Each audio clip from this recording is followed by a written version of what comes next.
Jésus-Christ. Pour l'accueillir sur son plateau, je vous invite à l'applaudir avec moi pour la gloire de son nom, pour le glorifier, pour le magnifier. Alléluia.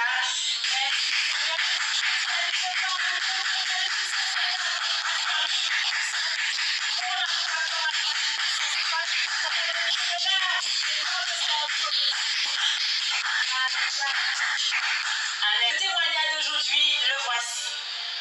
Vous avez aussi, vous, la possibilité de nous poster vos témoignages pour glorifier le Seigneur et pour édifier, encourager, fortifier le peuple de Dieu. Tout comme Dieu avait suscité David contre Goliath l'orgueilleux, il avait tellement fait ce Goliath, trop fait dans sa jeunesse, la routine s'est installée dans son esprit par ses actions, par ses propos. Il prenait tout pour acquis. Mais un jour, Dieu avait voulu le confondre, envoyer un David pour couper sa tête et donner à manger aux oiseaux. Les Philistins étaient si méchants, arrogants. Dieu avait suscité un Samson contre eux. Et ce pharaon qui se prenait pour Dieu, il faisait souffrir le peuple Israël, le peuple de Dieu. Il a fait naître un Moïse, notre Dieu, et cela a mis fin à tout. Et depuis, l'Égypte ne s'est plus jamais vraiment relevée comme au temps des pharaons. Comme au temps où Pharaon avait été au trône. Il y avait également une certaine Véronique, je ne sais pas s'il y en a qui vont se rappeler, peut-être qu'il y en a qui vont se rappeler de ce témoignage véridique. Cette Véronique était jeune, mais était la femme d'un serpent et non d'un humain. Elle était jalouse des femmes enceintes et tuait leurs bébés en provoquant des fausses couches. Elle allait même dans les églises pour faire du mal au peuple de Dieu. Et quand cela a été découvert et a été mis dans la lumière, elle n'a pas survécu longtemps après ça. Elle est décédée, et du moins d'une façon naturelle. Présentement, nous avons reçu de nombreux témoignages des victimes qui souhaitent garder pour des raisons l'anonymat contre un sataniste et contre ses alliés qui font un ravage parmi les peuples, parmi les chrétiens, parmi le peuple de Dieu. Alors, nous avons regroupé certains témoignages en un seul, mais ce n'est pas tout, il y en a encore d'autres. Si Dieu conduit, on les diffusera. Ces témoignages sont vérifiés et s'avèrent véridiques. Ce prédateur, ce sataniste, qui est un ex, soi-disant un ancien chrétien baptisé, est un homme serpent qui détruit le peuple de Dieu avec ses alliés. Il est mandaté par Satan lui-même. Il rôde autour des églises, autour des croyants et projette de détruire le peuple de Dieu. Il détruit les gens du dehors aussi, mais il a une haine particulière contre les enfants de Dieu. Cet homme serpent avait pris pour acquis de détruire en silence, en douce, par la méchanceté gaspiller les jeunes chrétiennes et chrétiens par méchanceté la jalousie. Il est très méchant, très envieux, jaloux. Il a folie des grandeurs et vole la vie et les biens autrui. Dès qu'il voit que quelqu'un possède quelque chose, il la convoite et dit à tout le monde, c'est son frère ou c'est sa soeur ou son cousin ou sa cousine. Il fait croire même que cette chose lui appartient. Or, c'est totalement faux. Il rentre dans la vie des gens, soit en proposant de ses services, et si toutefois on refuse, là, lui, il va inventer un problème de son côté, il va se plaindre en essayant de demander de l'aide pour lui-même. Et quand on va se mettre en fait à lui apporter de l'aide, il profite pour se faufiler, établir l'autel du diable dans la vie de la personne et dans sa maison. Il fait des travaux chez les gens avec l'intention de se greffer dans leur vie et d'établir l'autel du diable dans leur maison. Il passe également par les logements, soi-disant qu'il met en location. En fait, il fait croire aux gens qu'il possède des terrains, des biens immobiliers, des richesses, tandis que c'est totalement faux. C'est un pauvre. Il est pauvre en biens matériels, en argent, en famille, en amour, mentalement, physiquement, psychologiquement, intellectuellement, pauvre à tous égards. Cependant, il a su vraiment se fortifier et spécialiser dans le mal, la sorcellerie. C'est un maçon-loge. Il s'approprie des logements des gens qu'il connaît pour proposer des locations pour pouvoir maintenir les gens sous son emprise. Il passe beaucoup par la plomberie, l'électricité et plein d'autres forces et systèmes pour détruire. Il propose souvent de faire des travaux chez les gens, mais c'est juste pour entrer chez eux et se greffer à leur vie, pour vivre leur vie, pour jouir de leurs biens et de leur avenir. Il passe aussi par un fils qu'il a, pour faire croire que ce fils a des difficultés, soit scolaires ou autres, et pour que quelqu'un propose de l'aide à ce fils et pour rentrer dans la maison, dans la vie des gens. Et tout ça, là encore, c'est une porte ouverte pour œuvrer contre les gens. Bien qu'il soit un homme serpent, il se transforme en n'importe quelle bête. Il rentre chez les gens sous ces formes-là pour faire des incantations, pour voler. Il se transforme en mari et femme de nuit pour coucher avec eux, dans le but de détruire, voler leur vie et leur avenir. Il y a vraiment de nombreux témoignages, mais on va essayer de donner un petit bout.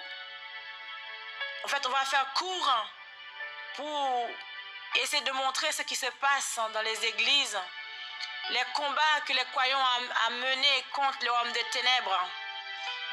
Et étant fille du Dieu vivant, qui aime mon Dieu, qui aime sa gloire, qui aime son peuple, j'ai trouvé bon de diffuser ces quelques informations pour que les croyants sachent où ils se trouvent. Alors, il y a un premier témoignage.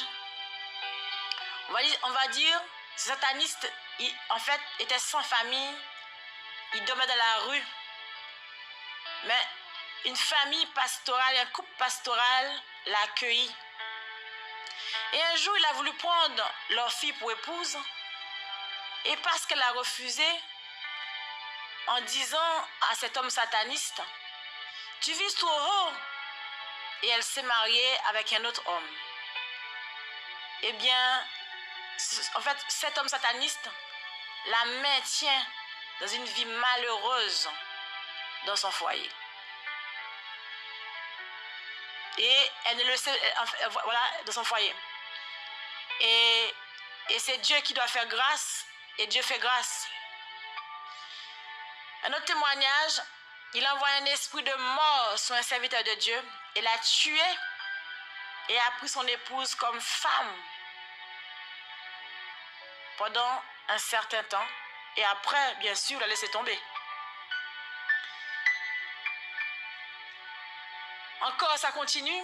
Il a fait s'écouler l'étage d'une maison de quelqu'un par jalousie dans le salon de cette personne qu'il connaît. Parce qu'il n'aime pas voir les autres. Il n'aime pas les voir vraiment, il n'aime pas les voir heureux ni prospérer. C'est une jalousie constante, comme le diable qui avait voulu prendre la place de Dieu dans le ciel. Mais il a été précipité où il est vaincu. Le témoignage continue.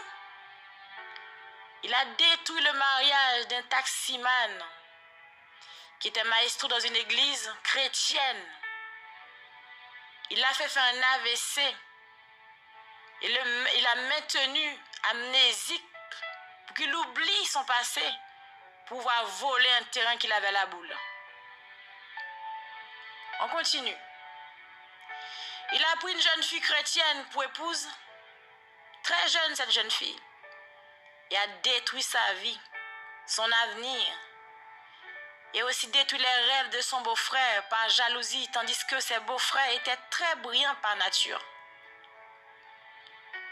Il a pris une autre fille chrétienne, il lui a donné 2 enfants, gâché sa vie, a détruit la vie de sa petite sœur, en la faisant vivre une vie qui ne glorifiait pas Dieu. Il lui a fait faire des fausses couches, et a mangé 2 jumeaux dans son ventre. Vraiment, il a roulé cette jeune fille dans la boue pour la sorcellerie, pour la méchanceté. Il avait également fermé la matrice de la femme d'un de ses beaux-frères pendant plusieurs années pour ne pas avoir d'enfant. Mais Dieu a fait grâce. Dieu a délivré. Dieu a fait grâce, Dieu a délivré cette personne. Il envoie des esprits de folie sur les gens pour qu'ils perdent leur bon sens et ensuite pour voler leurs biens. Là encore, Dieu est présent, Dieu délivre. Et quand il fait toutes ces choses, quand ça marche, quand ça ne marche pas, il programme des choses, il programme des condamnations, la prison contre ces personnes-là pour tenter d'arriver à ses fins. Et Dieu est toujours là, Dieu garde, Dieu veille et Dieu épargne. Ces méchants, ils passent par différentes forces en fonction de celle qui marche contre sa victime pour essayer de trouver un moyen de l'atteindre. Il passe par toutes les forces, les points qu'il connaît.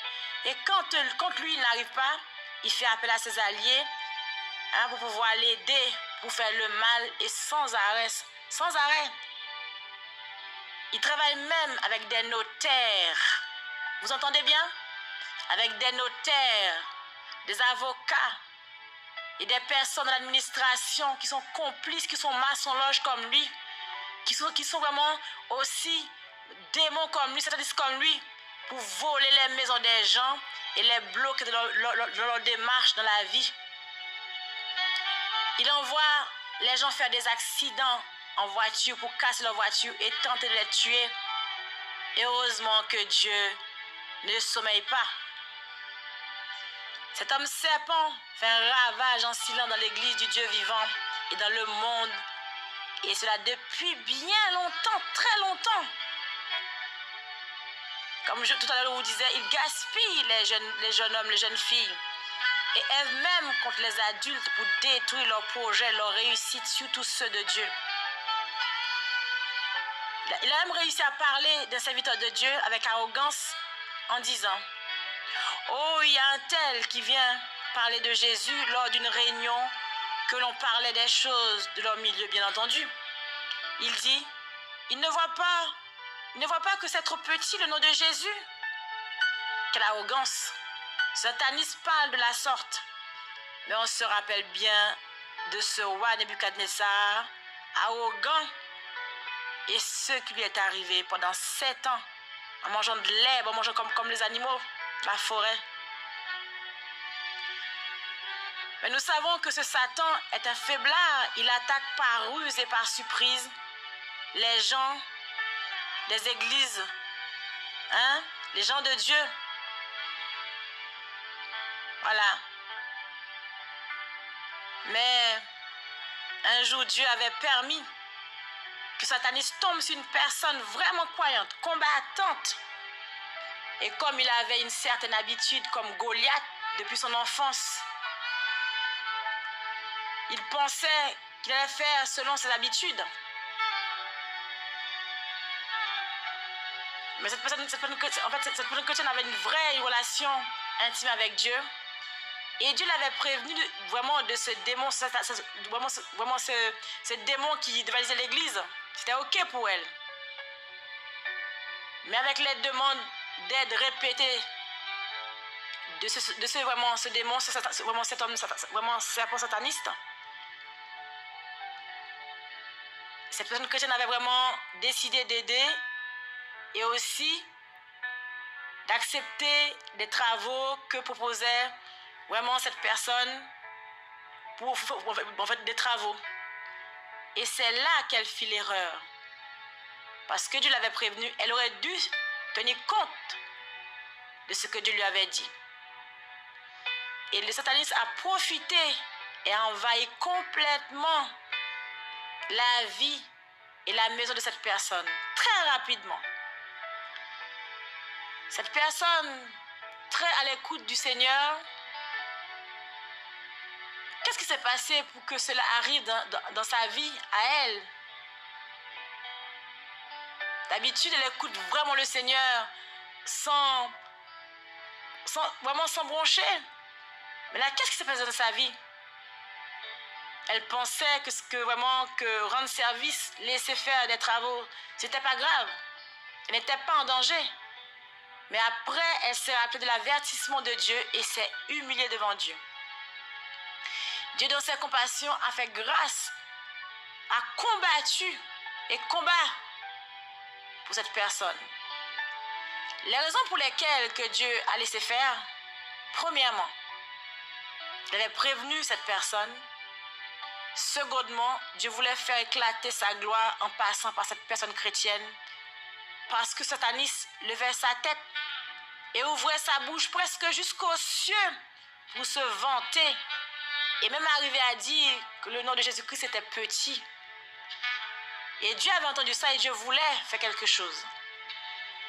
Maintenant, cette personne qui est de Dieu, Dieu lui a révélé tout ce que ce méchant démon avait fait. Et là, cette personne qui a pris conscience des choses s'est levée de la prière et a défié ce démon sataniste ainsi que ses alliés au nom du Seigneur Jésus-Christ et a fait échouer tous ses plans.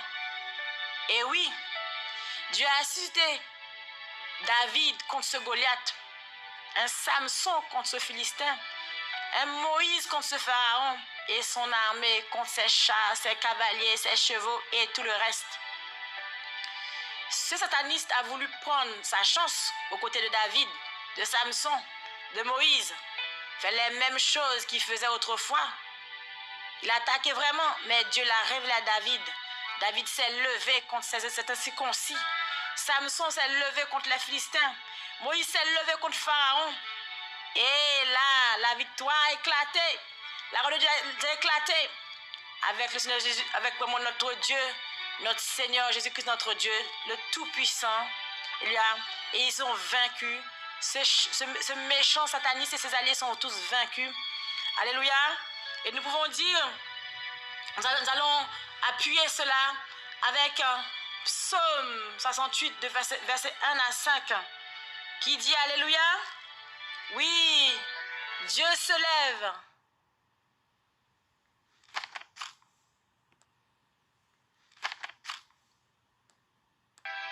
Oui, Psaume 68, verset 1 à 5.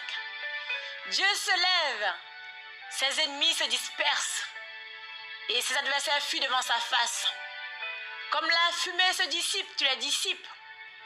Comme la cire se fait au feu, les méchants disparaissent devant Dieu. Mais les justes en se réjouissent. Ils triomphent devant Dieu.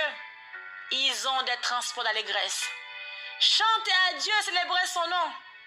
Frayez le chemin à celui qui s'avance à travers les plaines. L'Éternel est son nom. Réjouissez-vous devant lui. Amen. Il y a également le psaume 118, versets 13 à 17. Je lis. Tu me poussais pour me faire tomber, mais l'Éternel m'a secouru. L'Éternel est ma force et le sujet de mes louanges. Il est devenu mon salut. Des cris de triomphe et de salut s'élèvent dans les tentes des justes.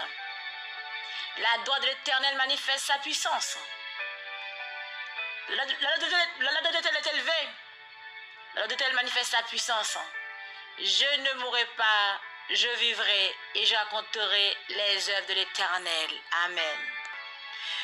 Alors pour terminer, nous allons lire également Psaume 18, versets 1er à 4. Je t'aime, ô Éternel, ma force. Éternel, mon rocher, ma forteresse, mon libérateur. Mon Dieu, mon rocher, où je trouve un abri. Mon bouclier, la force qui me sauve, ma haute retraite. Je m'écrie, louez sur l'Éternel, et je suis délivré de mes ennemis. Alléluia, amen. Si le témoignage est arrivé à sa fin, nous allons vous laisser avec un chant pour la gloire de notre Seigneur Jésus-Christ. Le temps de vous retrouver la semaine prochaine pour une nouvelle émission. N'oubliez pas de liker, de commenter, de partager l'émission, parce qu'il y en a d'autres qui ont peut-être besoin d'un mot d'encouragement et aussi d'être éclairés, parce qu'il y a beaucoup de témoignages qui nous éclairent, qui nous guident pas à pas, qui nous encouragent.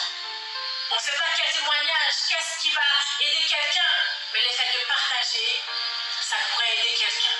Faites-le pour le Seigneur Jésus-Christ et il vous récompensera, parce que une âme a un grand prix à ses yeux, le prix de sa vie. Alléluia.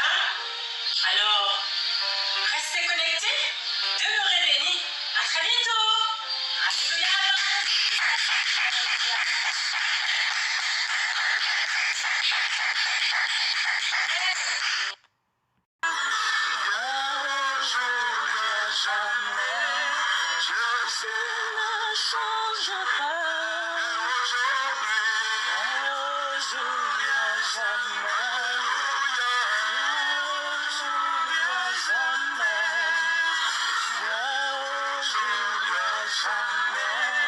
Je suis ne change pas.